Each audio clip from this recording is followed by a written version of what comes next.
sprinter jeton.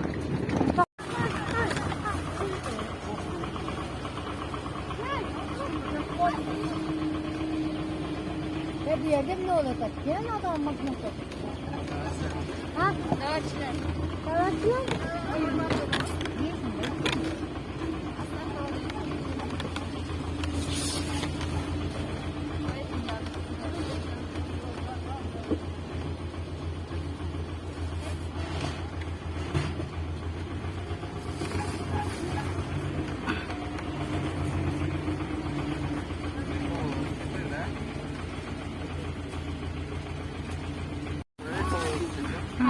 Şöyle başlayacaklar bugün.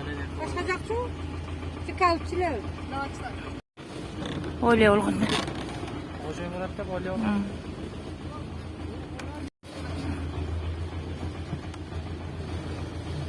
Yok, rasa örgü altırdı bu yakta.